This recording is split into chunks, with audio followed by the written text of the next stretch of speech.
नमस्कार मेरे प्यारे भाइयों, मैं हूं अनुराग और आप सुन रहे हैं हॉरर कहानी, वो भी मेरी जुबानी। दोस्तों, आज का हॉरर कहानी ट्रक ड्राइवर की है। उसका नाम है रमेश। सर्दियों की वो रात कुछ ज्यादा ही भारी लग रही थी। घड़ी में 2:11 AM हो रहे थे। नेशनल हाईवे की वो सड़क जहां दिन में हजारों गाड़ियां दौड़ती थीं, लेकिन रात में वही सड़क किसी शमशान जैसी लगती थी। चारों तरफ घना अंधेरा, सड़क के दोनों ओर जंगली झाड़ियां जिनसे ठंडी हवा के साथ अजीब सी सरसराहट आ रही थी। ट्रक के केबिन में बैठा था रमेश, 35 साल का अनुभवी ट्रक ड्राइवर। पिछले 14 सालों से रात में गाड़ी चलाना उसकी जिंदगी बन चुका था। भूत प्रेत की कहानियां उसने बहुत सुनी थी, लेकिन कभी यकीन नहीं किया। आज भी नहीं। लेकिन आज की रात कुछ अलग थी। बस एक ढाबा मिल जाए। रमेश की आंखें भारी हो रही थी। 3 घंटे से उसने ना चाय पी थी, ना सिगरेट जलाई थी। रेडियो पर गाना बज रहा था, लेकिन आवाज बार बार कट रही थी। शायद नेटवर्क का प्रॉब्लम है, उसने बुदबुदा कर कहा। अचानक रेडियो से एक अजीब सी आवाज आई, मत रुको। रमेश चौंक गया। क्या? उसने रेडियो की आवाज बढ़ाई। फिर वही गाना। उसने हंसकर सिर हिलाया। ज्यादा थक गया हूं। उसी वक्त ट्रक की हेडलाइट में आगे कुछ चमका। एक बोर्ड, पुराना, जंग लगा हुआ। उस पर लिखा था, शांति ढाबा 500 मीटर। रमेश की आंखों में चमक आ गई। बस यही आखिरी चाय। उसने स्टीयरिंग को हल्का मोड़ा। ढाबे की पहली झलक। ढाबा सड़क से थोड़ा अंदर था। एक कच्चा रास्ता जिस पर ट्रक के टायर चलते ही मिट्टी उड़ने लगी। ढाबे के बाहर सिर्फ एक पीली ट्यूबलाइट जल रही थी, जो बार-बार झपक रही थी। कोई गाड़ी नहीं, कोई आवाज नहीं, बस एक अजीब सी बदबू, जैसे पुराना लोहा और सड़ा हुआ मांस। रमेश ने नाक सिकोड़ ली। ढाबा है, कचरा होगा, कहते हुए उसने ट्रक रोका। इंजन बंद होते ही सन्नाटा, इतना गहरा सन्नाटा कि उसे अपने दिल की धड़कन सुनाई देने लगी। ढाबे के अंदर, ढाबे का दरवाजा अपने आप चमकाता हुआ खुला। अंदर पीली रोशनी थी। एक बूढ़ा आदमी काउंटर के पीछे बैठा था, सिर झुका हुआ, चेहरा पूरी तरह छाया में। चाय मिलेगी? रमेश ने आवाज लगाई। धीरे धीरे बूढ़े ने सिर उठाया। उसकी आंखें बहुत लाल थीं। जरूर। उसकी आवाज भारी और ठंडी थी। रमेश कुर्सी पर बैठ गया। तभी उसकी नजर नीचे गई। फर्श पर काले भूरे धब्बे, जैसे किसी ने खून धोने की कोशिश की हो। यहाँ सफाई ठीक नहीं रहती? रमेश ने हंसते हुए पूछा। बूढ़ा कुछ नहीं बोला, बस मुस्कुरा दिया। चाय का कप। चाय आई। कप कांप रहा था, या शायद रमेश का हाथ। चाय पीते ही उसका सिर भारी होने लगा। कान में फिर वही आवाज, मत रुको। उसने कप नीचे रखा। आज यहाँ कोई और नहीं है क्या? उसने पूछा। बूढ़े ने धीरे से कहा, आज सब आ चुके हैं। रमेश के रोंगटे खड़े हो गए। मतलब? बूढ़ा बोला, जो यहाँ रुका वो गया नहीं। अचानक रेडियो की लाइट बुझ गई और पीछे से किसी के चलने की आवाज आई। ढाबे की ट्यूबलाइट अचानक बुझ चुकी थी। चारों तरफ अंधेरा, इतना गहरा कि रमेश को अपनी आंखें खुली हैं या बंद इसका भी एहसास नहीं हो रहा था। पीछे से फिर वही आवाज आई, छप छप, जैसे कोई नंगे पांव गीली जमीन पर चल रहा हो। रमेश की रीढ़ में सिहरन दौड़ गई। कौन है? उसकी आवाज कांप गई। कोई जवाब नहीं, सिर्फ किसी के सांस लेने की आवाज। बहुत पास से मोबाइल की रोशनी। रमेश ने कांपते हाथों से मोबाइल निकाला और टॉर्च ऑन की। रोशनी सामने पड़ी। काउंटर खाली। बूढ़ा गायब था। अभी तो यही था। रमेश बुदबुदाया। टॉर्च की रोशनी फर्श पर गई। वही काले भूरे धब्बे, लेकिन अब वो गीले लग रहे थे और उनमें से धीरे धीरे खून की बू आने लगी।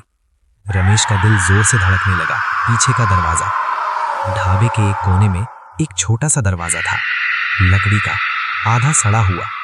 उसके नीचे से लाल रंग का पानी धीरे धीरे बह रहा था। रमेश पीछे हटना चाहता था, लेकिन उसके पैर हिल ही नहीं रहे थे, मानो जमीन ने जकड़ लिया हो। तभी कटक। पीछे का दरवाजा अपने आप खुल गया। रसोई नहीं, कसाई खाना। दरवाजे के अंदर जो दिखा उसने रमेश की आत्मा तक हिला दी। वो रसोई नहीं थी, वो कसाई खाना था। छत से लटके हुए लोहे के हुकों पर पुराने फटे हुए कपड़े, ट्रक ड्राइवरों के कपड़े, कहीं पैंट, कहीं जैकेट, कहीं खून से सनी बनियान। जमीन पर जंग लगे चाकू, कुल्हाड़ी और टूटी हड्डियां। दीवार पर खून से लिखा था, जो रुका वही बचा हमारे लिए। रमेश की आंखों से आंसू निकल आए। ये क्या है? अचानक किसी ने उसका कंधा पकड़ लिया। ठंडा हाथ, बहुत ठंडा। रमेश चीख पड़ा, छोड़ो मुझे। वो मुड़ा। वही बूढ़ा सामने खड़ा था, लेकिन अब उसका चेहरा पूरी तरह दिख रहा था। आधा चेहरा सड़ा हुआ, आंखों की जगह काले गड्ढे और मुंह से खून टपक रहा था। तू देर से आया, बूढ़ा बोला। आज भूख ज्यादा है। तभी रसोई के कोने कोने से आवाजें आने लगी, धीमी, टूटी हुई। भाग जा, यहां मत रुक, हम फंस गए। रमेश ने देखा दीवारों से आत्माएं निकल रही थी, ट्रक ड्राइवरों की। किसी का सिर कटा था, किसी के हाथ नहीं थे, किसी की आंखें गायब थी। सब एक ही बात दोहरा रहे थे, ढाबे से बाहर ट्रक तक जान बचाकर भागना। रमेश ने पूरी ताकत लगाई और बूढ़े को धक्का दिया। वो जमीन पर गिरा, लेकिन गिरते हुए भी हंस रहा था। रमेश भागा, ढाबे का दरवाजा ट्रक की तरफ। लेकिन जैसे ही वो बाहर पहुंचा, उसने देखा उसका ट्रक अब वहां नहीं था, सिर्फ खून से सने टायरों के निशान और दूर अंधेरे में किसी इंजन की आवाज। रमेश की आंखें अब भी ट्रक की जगह को घूर रही थी। जहां कुछ मिनट पहले उसका भारी भरकम ट्रक खड़ा था, अब वहां सिर्फ खून से सने टायरों के निशान थे। न ट्रक, न हेडलाइट, न हॉर्न, बस ठंडी हवा और सन्नाटा। इतना सन्नाटा कि उसकी सांसों की आवाज उसे खुद डराने लगी। मेरा ट्रक कहाँ गया? रमेश की टांगें कांप रही थीं। वो पीछे मुड़ा और ढाबे की तरफ देखा। ढाबा अब वैसा नहीं लग रहा था जैसा आने पर था। पीली ट्यूबलाइट की जगह अब लाल सी रोशनी चल रही थी, जैसे ढाबा खून में डूबा हो।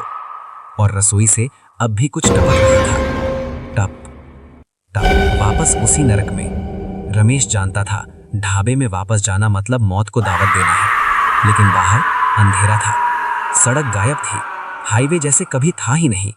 चारों तरफ बस वही ढाबा, मानो पूरी दुनिया यहीं खत्म हो गई हो। कांपते कदमों से वो फिर अंदर गया। रसोई का बदलता रूप। रसोई में कदम रखते ही उसके पैरों के नीचे कुछ चिपचिपा सा महसूस हुआ।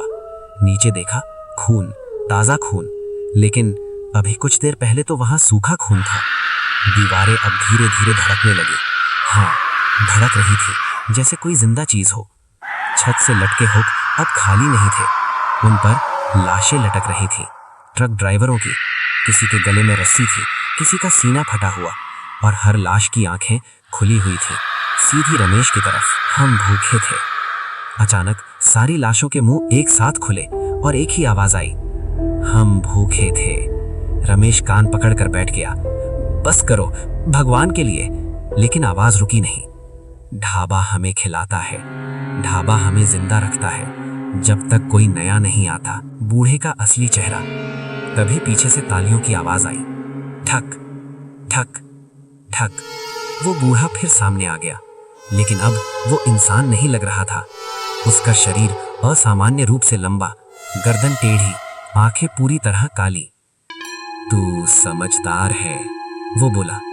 तुझे पता चल गया ये ढाबा कैसे चलता है। रमेश चीखा, तुम लोग ड्राइवरों को मारते क्यों हैं? बूढ़ा हंसा, ऐसी हंसी जो इंसानी नहीं थी। ढाबे का राज, मारते नहीं, हम उन्हें रोक लेते हैं। उसने दीवार की तरफ इशारा किया। दीवार पर अब खून से नई लाइनें उभर रही थीं। हर थका हुआ ड्राइवर इस ढाबे की रोटी है, हर ट्रक इसका पेट। तेरा ट्रक अब ढाबे का हिस्सा है।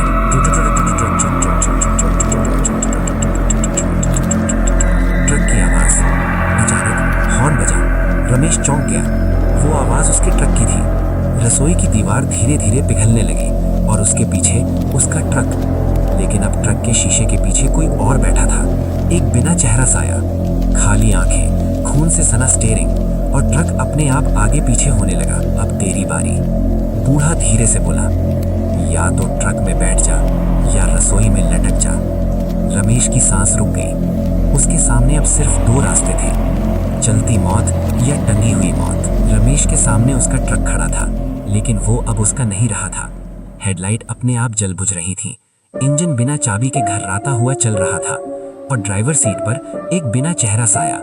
ना आंखें, ना नाक, ना मुंह, बस इंसानी आकार का अंधेरा। ये मैं हूं? रमेश के मुंह से अनजाने में निकल गया। साया धीरे धीरे शीशे से बाहर देखने लगा और उसी पल रमेश को महसूस हुआ कि उसकी छाती भारी हो रही है, सांस लेना मुश्किल, जैसे उसकी आत्मा धीरे धीरे शरीर से खिंच रही हो। समय कम है, बूढ़े ने कहा। ढाबा भूखा है, आत्माओं का जमावड़ा। अचानक रसोई के कोने कोने से आत्माएं निकलने लगी। ट्रक ड्राइवर, किसी के हाथ में स्टीयरिंग था, किसी के गले में टोल प्लाजा की रसीदें लिपटी थीं, किसी का